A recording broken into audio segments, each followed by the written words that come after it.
Bienvenidos a MAD, Mentes Aliadas por el Diseño, el espacio para hablar de sostenibilidad, diseño y cualquier otra locura del mundo de la arquitectura y la construcción. No somos un podcast más, somos MAD, locos por la arquitectura. Bienvenidos. Hola, soy Juan Giraldo, su anfitrión de hoy en MAD, Locos por la Arquitectura. El día de hoy nos acompaña un arquitecto que no requiere presentación. Yo creo que en el mundo de la arquitectura en Colombia y en el mundo ya es muy conocido. Giancarlo Massanti viene a una invitación que agradezco nos haya aceptado a conversar sobre un concepto quizá poco mencionado en las academias hoy en día, y es cómo involucrar el juego en la arquitectura. Yo estuve y tuve la oportunidad de escucharte en el lanzamiento del libro y dije, venga, hay que llevarle esto a los oyentes porque hay que romper paradigmas en cómo hacemos arquitectura. Entonces, bienvenido Giancarlo, muchas gracias por aceptar la invitación y bueno, cuéntanos un poco cómo llega esa idea del juego a la profesión. Juan, muchas gracias por la invitación, es un placer estar aquí. ¿Por qué llegó al juego? Posiblemente llegó al juego porque trabajo con colegios y preescolares por mucho tiempo y me doy cuenta que el juego implica otra manera de entender el espacio.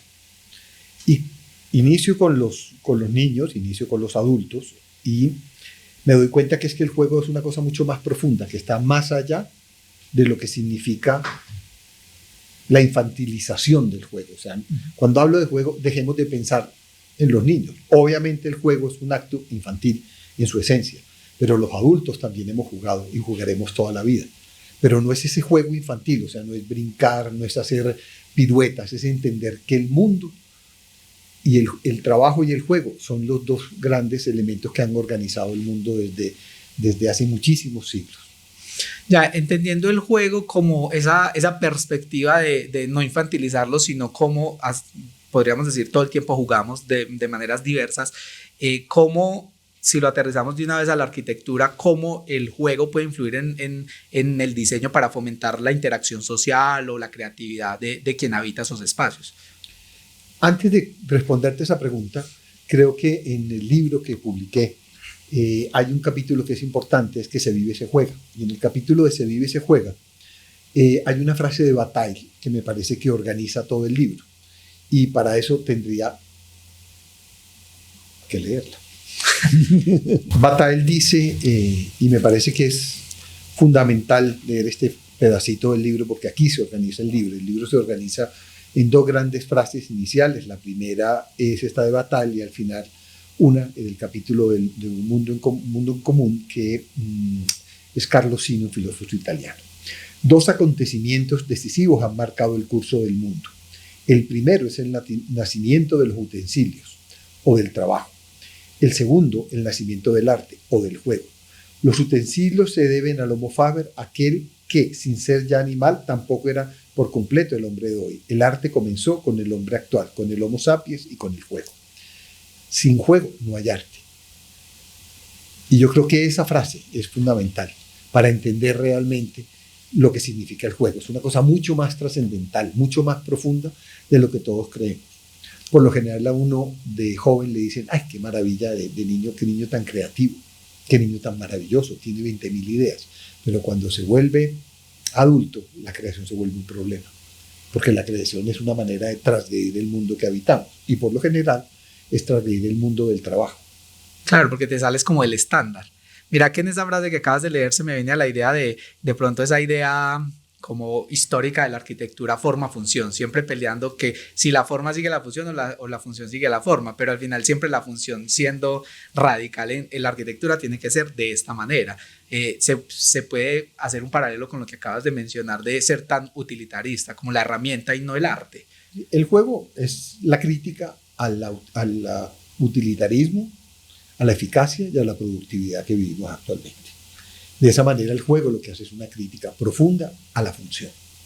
No podemos seguir pensando en los edificios como máquinas funcionales. Y si analizamos la construcción de lo que llamamos función o funcionabilidad de un edificio, o sea, ese diagrama que los arquitectos nos enseñan de cómo se llega rápido de un lugar a otro, lo que hacemos es una crítica profunda a esa idea de la función. ¿Qué quiere decir esto? Si nosotros analizamos la arquitectura la arquitectura clásica, la importancia no estaba en la función, la importancia estaba en el rito, en el moverse. Si miramos las plantas palladianas, no son producto de un elemento de eficacia y de producción. Con la aparición de la revolución industrial, los sistemas de cadena y productividad terminan traspasándose a la arquitectura y entendiendo que el arquitecto y que el usuario es una máquina que tiene que llegar rápido de un lugar a otro. Yo me hago siempre una pregunta: ¿por qué para un niño o para alguien es importante llegar de este punto a este eficaz y rápidamente de su casa? ¿No será que moverse en un espacio educativo implica unas acciones cognitivas diferentes? O espacios sin uso específico en la casa que pueden convertirse en muchas otras casas, porque aparece la imaginación. Y el juego significa imaginación y creación. Sin la creación y la imaginación, el juego tampoco existiría. Sí, a mí te decía ahora antes, tras bambalina, antes de iniciar, que estaba leyendo tu libro y más que un tema arquitectónico se vuelve como una filosofía de vida. Cómo explorar en el transcurrir y no seguir como una regla de un orden lógico de ir a trabajar, luego volver a la casa y quitar esos espacios como de permitirse explorar la creatividad, o como bien lo mencionas, de no hacer lo que ya está previamente delimitado por algo o alguien. Entonces puede ser muy interesante no percibirlo solo como la arquitectura como tal, sino cómo habitamos el espacio. Es que indudablemente la función es un mecanismo de control y de vigilancia. Si uno analiza, y es un buen ejemplo me parece, o sea, si creemos que la función es la única manera de habitar, nos vamos a dar cuenta que del nacimiento del cuartel militar aparecen 3 tipologías en arquitectura importantes. La primera es el hospital, la segunda es la cárcel y la tercera es el colegio. Y si uno analiza básicamente el sistema, son siempre o barras o patios. Y todos esos elementos son sistemas de control y de eficacia, me hacen llegar rápido al aula, de alguien que mira a los otros que están ahí, que mira cómo se comportan. Y realmente lo que tenemos que aprender es a vivir desde la creación, desde el juego. Y el juego es básicamente una acción, una forma de habitar. Esto no quiere decir que tenga que ir en contra al trabajo, porque es un poco la oposición en que hemos vivido siempre. Ahí se complica el libro, porque hay un capítulo, y es un capítulo para mí muy importante, porque el libro va transcurriendo dentro de varias cosas. Primero es se vive, se juega, que fue lo que hablamos ahora. Jugar es crear, que es lo que estamos hablando de alguna manera. Y pues vienen 2 capítulos que tratan de definir qué no es juego. Y esos son bien importantes porque es donde se hace la crítica a pensar que la arquitectura solo es infantilización, el juego como tal, que se llama el espectáculo como amenaza al juego, y hay una crítica grande a Disney, a la montaña rusa, a todos aquellos juegos que no permiten tener libertad. Todo juego aquel que esté controlado deja de ser un juego y se convierte en un espectáculo. Y es lo que estábamos hablando ahora, de espacios determinados y sin libertad, quiere decir que la función, la eficacia, la productividad son espacios de control, básicamente. Después vamos a hablar de dispositivos de creación, que es un tema muy específico, es pensar la arquitectura, y hay una frase muy bonita que ahora la trataré de encontrar y de leer, que habla de que los dispositivos lo que hacen es dejar de pensar en diagramas funcionales y pensar en qué produce la arquitectura, que eso es uno de los temas fundamentales del libro. Y terminamos con ese capítulo que se llama Prácticas Comunes, que es muy importante dentro de la organización de esto. ¿Para qué hacemos arquitectura? Claro, en ese, como nos cuenta esa estructura del libro, vamos desde el concepto y lo vamos aterrizando en para qué hacer arquitectura y cómo lo has explorado desde tu qué hacer.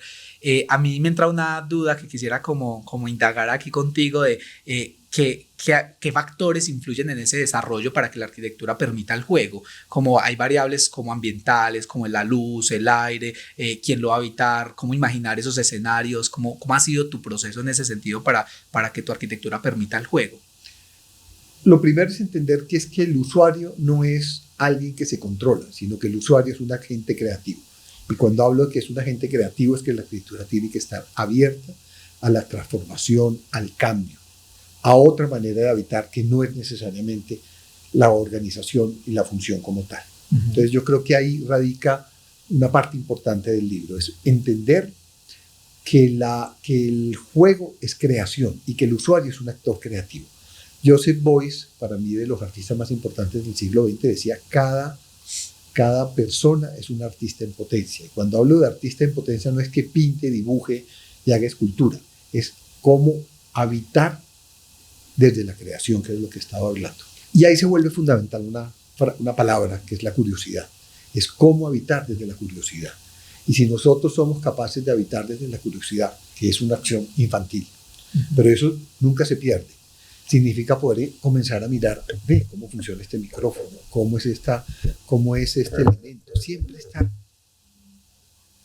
pensando en cómo funcionan las cosas. Y esa búsqueda a través de la curiosidad seguramente nos hace usar el espacio de maneras muy diferentes.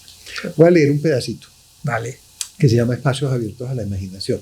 La arquitectura abierta es aquella que está dispuesta al cambio, a la multiplicidad, a lo inacabado, a la inestabilidad, en la cual el usuario es partícipe de lo que ella es en el momento y de lo que puede ser en el futuro. Yo creo que esa condición es lo que yo llamo realmente el juego, es la capacidad que tenemos de transformar el espacio en nosotros mismos y entender que el espacio, su valor no radica solo en sí mismo, y esta frase es muy importante para nosotros, sino en lo que es capaz de producir y generar en términos de relaciones humanas, en una vida en común.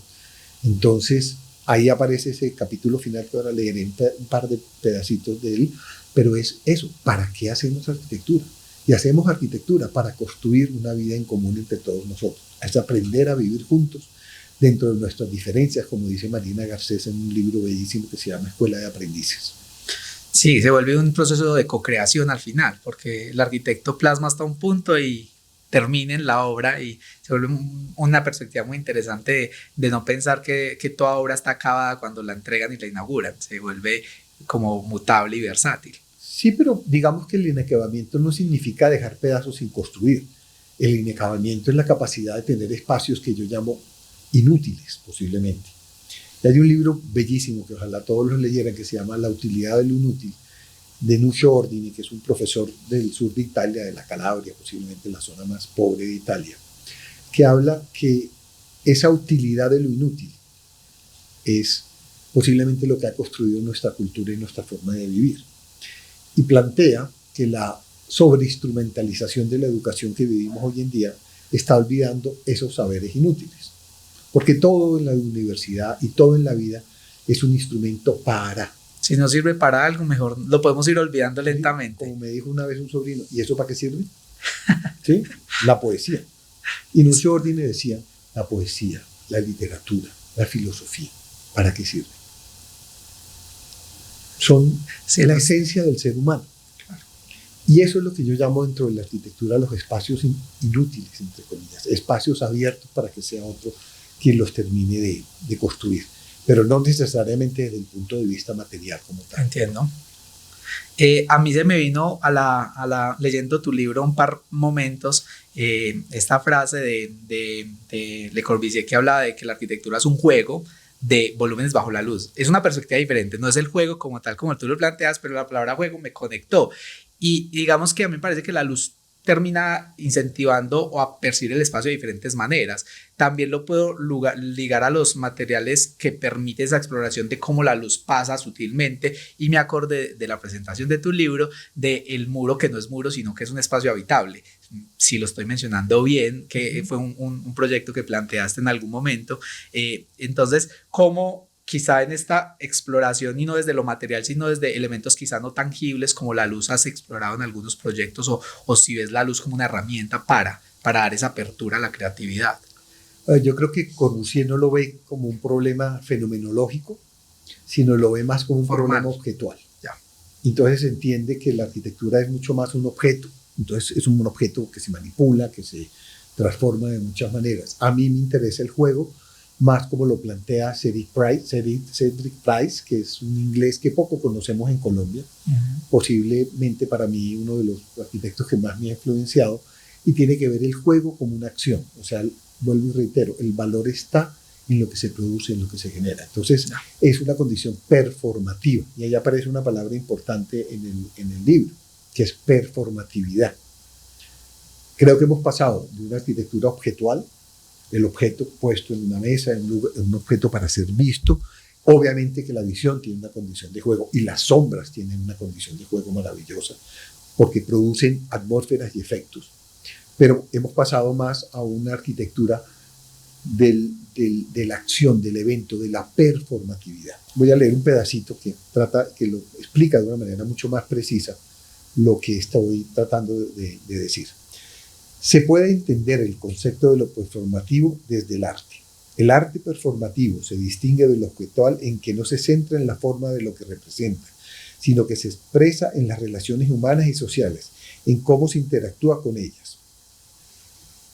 Y ese es un poco todo el interés que hay en el proyecto. Y se puede de pronto entender en la segunda parte del libro, donde yo hablo de proyectos, que realmente no los muestro como objetos, sino que cuento cómo se habitan y cómo son. Y hay un museo que hicimos para Chile, el Museo Numo, que es un proyecto abortado, porque nunca llegué a terminarlo con los socios, pero por esa pasión de hacer las cosas, lo terminé diseñando completico, hice maquetas, pasé bueno, porque el acto de la creación es un acto realmente que te llena de alegrías. Este es un museo de arte contemporáneo. Y básicamente el planteamiento es, la mayoría de los museos hoy en día son objetos cerrados, y son objetos donde el arte se sitúa al interior. Entonces lo que proponemos en este caso es una topografía donde también está como el salón cerrado para exponer alguna obra. Donde hay obras. Pero el espacio en sí mismo propicia formas de creación para que el artista sea quien cree desde el espacio, de una manera o de otra. Y yo creo que de esa manera explico bien lo que puede ser un proyecto que está abierto a la creación. Y voy a leer un pedacito. Primero voy a leer un pedacito que es más poético y que me parece muy bonito, que es: el edificio es la transformación de una montaña en museo, o si se prefiere, de un museo en una montaña con cráteres y valles que hacen que el suelo sube y baje a medida que se asiente. Su superficie amorfa hace que todo pueda pasar. Es como una nube. Solo hay que imaginar la forma para que aparezca. Así es, el museo se transforma en lo que ven quienes visitan, exponen, curan y trabajan. Es un museo para lo imaginable también. Me parece muy interesante esa idea de entregarle al usuario, en este caso quien visita, o el artista, que también es el usuario del edificio, un espacio para que co-cree con el edificio, de que no llegue la obra ya lista y terminada, sino que quizá el mismo edificio le ayuda a crear una nueva obra de arte. Yo me recordé una exposición que se hizo en Cartagena de un artista colombiano que se llama Rafael Duzán. Recuerdo que él tenía sus cuadros y cuando los puso en las diferentes paredes del lugar de exposición, que en este momento se me va, él empezó a trazar sobre la pared y conectó todos los cuadros y casi que el edificio mismo se volvió la obra de arte. Entonces, si bien no es la idea exacta que plantea, se puede plantear sí que todo esa topografía se vuelve arte al final cuando yo la sé usar, cuando el artista la puede usar.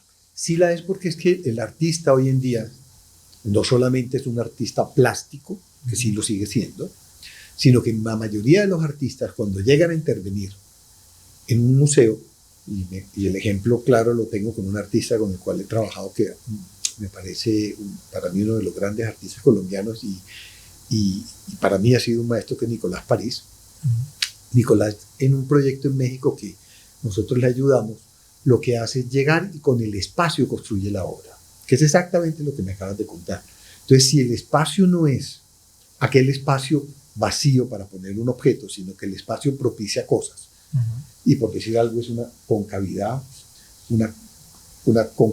convexidad, y el espacio se permite eso, pero además la ciudad se mete en el museo y disuelve esa idea de la caja cerrada para unos señores que son expertos en arte, hasta elitista el concepto, quizá. Sí, porque la élite no es solamente de dinero, es también intelectual. Entonces, en el museo están esas cosas. Pero si yo lo que logro es que en esos planos inclinados también lleguen los del barrio a patinar, que puedan subir y escalar, y que puedan sentarse a tomar el sol, o que puedan simplemente hacer un picnic, pero además el artista manipula esa concavidad y produce una obra a través de esa concavidad o de la convexidad. El edificio se vuelve en un dispositivo. Y esa palabra se vuelve muy importante, porque dispositivo implica pensar la arquitectura de otra manera. Creo que la gran pregunta de lo que hemos estado hablando es preguntar cómo lograr que la arquitectura haga presente las condiciones del juego en el espacio y en la interacción de los cuerpos que la componen. Cuando yo hablo de cuerpos, estoy hablando de agentes. Esa palabra la introduce en el libro María Ardila, que es la que me ayuda a redactar el libro como tal, que me parece muy bonita porque transforma el agente, que es una palabra muy de moda, en algo mucho más. Los cuerpos no solamente son humanos, el micrófono es un cuerpo, el vaso es un cuerpo en el espacio. Para que se logre en la arquitectura el juego en el espacio, la arquitectura debería propiciar en sí misma las condiciones para activar un estado de creación y participación, donde aparezcan acontecimientos y relaciones abiertas. Para ello hay que pensar en la arquitectura por lo que produce, además de su condición material, y entenderla como un dispositivo estratégico que oriente acontecimientos, para que sea el otro quien la defina y active cada vez que habita un espacio. Orienta es una palabra muy bonita, porque no impone, orienta, dispone. Igual que este vaso está puesto aquí, está dispuesto para tomar el agua, pero no me impone tener que tomar el agua. Y eso son dos condiciones muy diferentes de pensar el espacio. Yo oriento. La mesa es un lindísimo ejemplo de eso. Cuando se dispone una mesa para cenar, hay una orientación de cómo se come. Pero en la mitad de esa cena, a la medida que los vinos van y vienen, van cambiando todas las relaciones. Las dinámicas. Es orientar. Claro, no generar camisas de fuerza con la arquitectura, sino permitir la creatividad que hablábamos ahora, de la curiosidad de qué pasaría si no hago lo que siempre he hecho con este espacio, qué pasaría si en vez de poner la mesa así la pongo así, porque se permite generar una interacción diferente. Y eso implica también que los arquitectos y los que proyectamos la arquitectura, los procesos de creación nuestros, que son diferentes al acto de habitar desde la creación, que es el juego, cambien completamente. O sea, ya no estamos pensando solo en formas y funciones, sino en acciones. Y aquí vuelvo a leer otro pedacito del libro, que yo sé que he ido y venido, pero me parece importante porque al final estamos hablando del libro y de lo que a mí me interesa en la arquitectura. Claro que sí. Y esta frase resume muchas cosas, sobre todo para la gente joven y los estudiantes. Si las personas que nos dedicamos a la arquitectura la proyectáramos como dispositivos estratégicos, no pensaríamos solo en formas y funciones, sino en la manera de orientar y propiciar la vida. Cuando las personas se relacionan con estos dispositivos, se activan ideas y acciones que no existen en los trazos de quien proyectó la arquitectura y que no habrían podido existir solas. El usuario es quien activa el dispositivo y este actúa dentro de un plan estratégico que resulta en una diversidad de acontecimientos. Y hablo de plan estratégico es porque entiendo la arquitectura desde esa perspectiva más como una estrategia que como un problema formal y funcional. Es una estrategia que me permite una serie de acciones. Claro, habitar orienta. Aquí recuerdo una frase que suele mucho hablarse desde la bioclimática que te comentaba, que es como una línea donde me he enfocado mucho, que se habla de que los seres humanos pasamos 90% de nuestras vidas en espacios interiores. Y si yo asocio esto, y se habla mucho del confort, la eficiencia en esa línea, pero si asocio ese porcentaje de ocupación, y si nos metemos en edificios que nos como que nos delimitan y nos dicen hay que caminar por aquí, llegar hasta aquí, no permitimos esa exploración, quizás las vidas pueden tornarse cada día más aburridas. En cambio, si lo vemos más como la posibilidad de que el que habita el espacio explore, tenga curiosidad, sea creativo, abrimos un panorama mucho más, a mi juicio, pues desde mi perspectiva personal, más interesante para el habitar del espacio.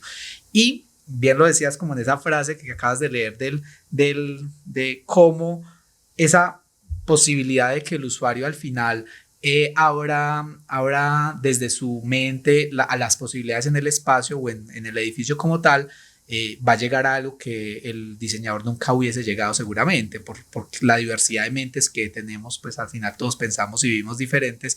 El dar esa posibilidad también permite que la obra mute infinitamente, porque al final cada mente va a hacer que la obra se viva diferente, se perciba diferente, y creo que ahí está un poco la riqueza de no encasillar al usuario a seguir una ruta específica todo el tiempo.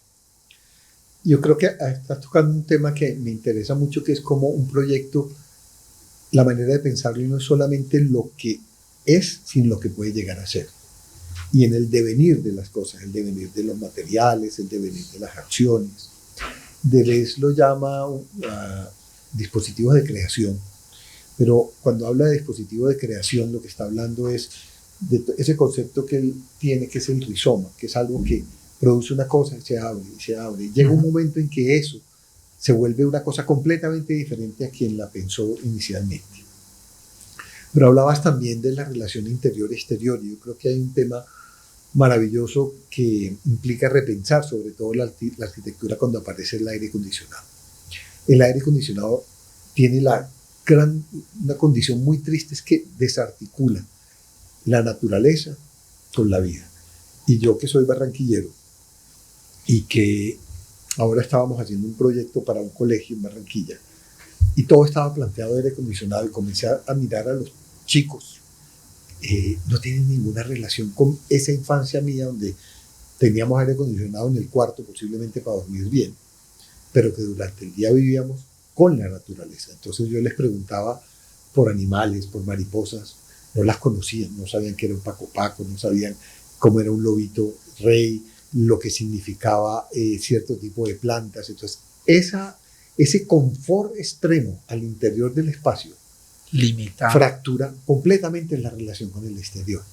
Claro. Y en climas tan fantásticos como Medellín o el mismo Bogotá, que para mí es un clima que es benigno, la relación con la naturaleza y con los animales sería otra.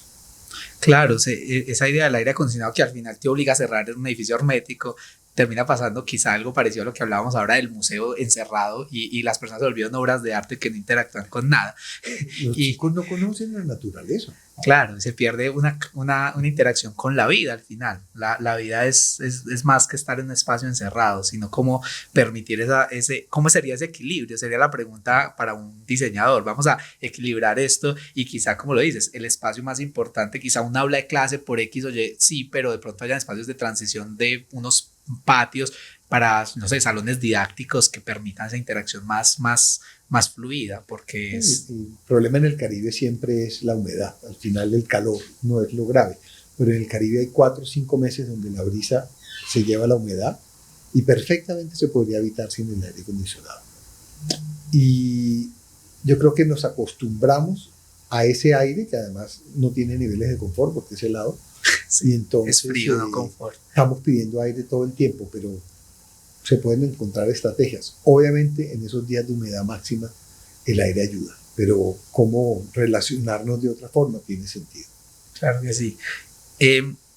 Yo digamos, me gusta como aterrizar un poco y conectar con capítulos previos del podcast, cómo de alguna manera ese límite que también lo planteabas, como ese límite interior-exterior, se vuelve determinante. Los materiales, la envolvente, ¿crees que se vuelven herramientas adicionales en estos cuerpos que mencionas que incentivan a la interacción del usuario, o en definitiva son más las formas y los volúmenes, o todo tiene un papel específico o quizá variable? En algunos proyectos es más importante el material, en otros más las formas, en otro más la luz, en otro más...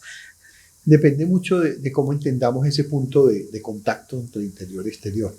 Cuando lo pensamos más como una especie de ensamblaje entre interior y exterior, no aparece ese límite tan grande. Cuando pensamos que es que eso actúa de esta forma y que tiene espesor y que permite espacios intermedios. Ahora estamos terminando, y me voy para Italia esta semana porque el equipo Masanti tiene un pabellón dentro de la Bienal, en donde estamos hablando exactamente de eso, de la idea del intersticio, de eso que no es ni una cosa ni otra, que son todas juntas, que hablábamos un poquito en política, pero no vamos a hablar de política,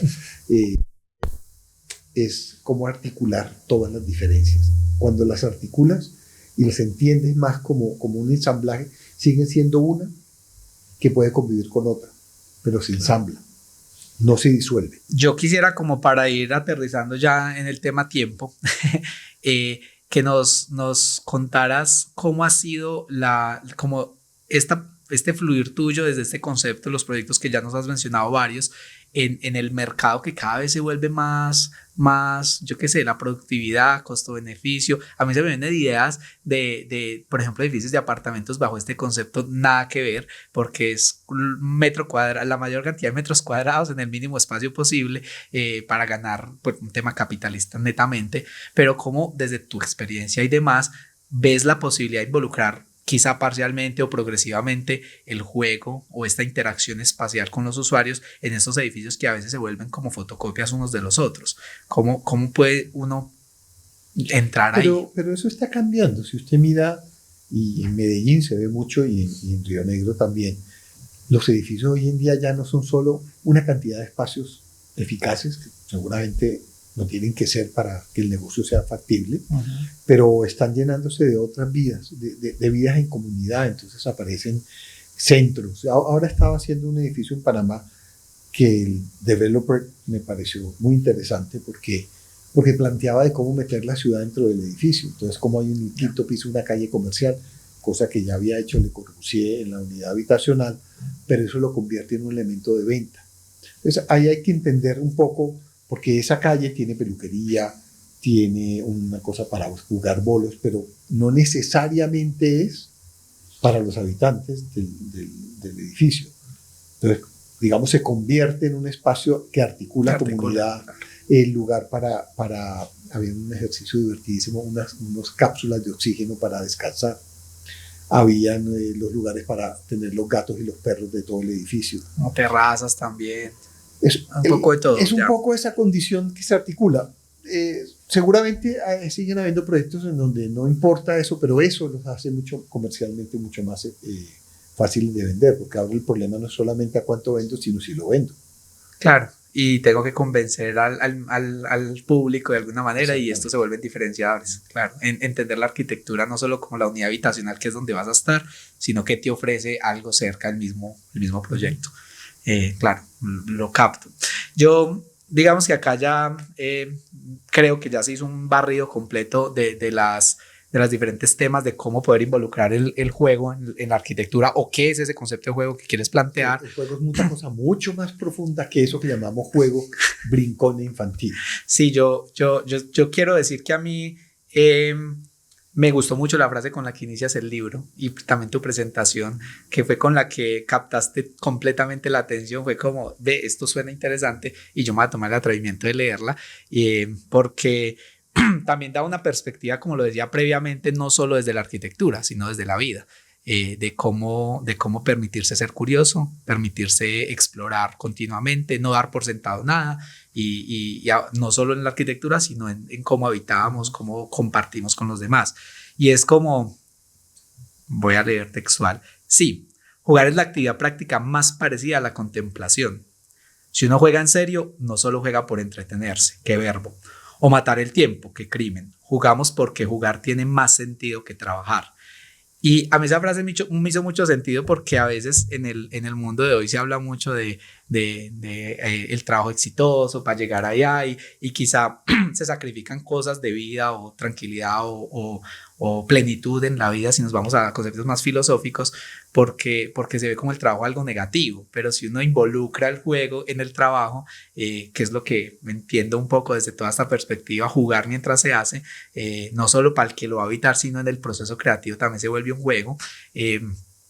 Podemos también invitar un poco al mayor disfrute de lo que hacemos. Entonces yo creo que por ahí me caló mucho más a mí como persona en filosofía de vida, cómo disfrutamos lo que hacemos, cómo disfrutamos la arquitectura, cómo disfrutamos el vivir, cómo disfrutamos el habitar, y damos una gran apertura a que la gente empiece a replantearse dónde ha dado por sentada cosas y ha perdido la curiosidad del niño, que no necesariamente la curiosidad de la inocencia, sino la curiosidad de ver que todo puede tener posibilidades. Y eso, pues para mí es un mensaje muy interesante que también da el libro.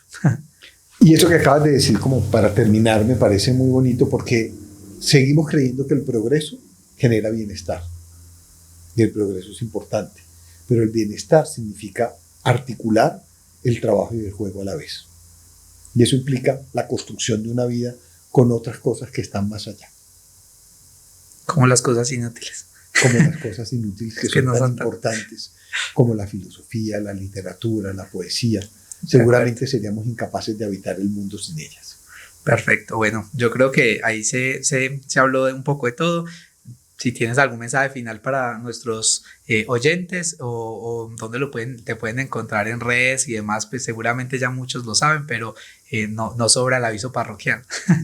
No, para mí entender y pensar la arquitectura implica también un mensaje para los chicos. La arquitectura no es solamente hacer edificios, es también construir pensamiento. Y creo que si lo entendemos desde ahí y la curiosidad de aprender constantemente nos lleva a disfrutar mucho lo que hacemos. Perfecto. Bueno, muchas gracias, Giancarlo, por esta conversación. Invitadísimos todos a leer el libro porque abre un panorama diferente a lo que quizá muchas facultades de arquitectura están brindando o han brindado históricamente. Y bueno, gracias por estar aquí. Gracias a ti, Juan. Recuerden que MAD está disponible a través de Spotify como MAD Locos por la Arquitectura. También pueden encontrarnos en Instagram como MAD Podcast. Allí encontrarán videos, resúmenes, el perfil de todos nuestros invitados y, por supuesto, más locuras contadas de la mano de los expertos. Recuerda darle like a este episodio e invitar a tus amigos a seguir este lindo espacio. Si tienes un tema y quieres acompañarnos, no dudes en escribirnos en nuestras redes sociales. Seguro te leemos. Gracias por escucharnos. Nos vemos en un próximo episodio de MAD, Locos por la Arquitectura.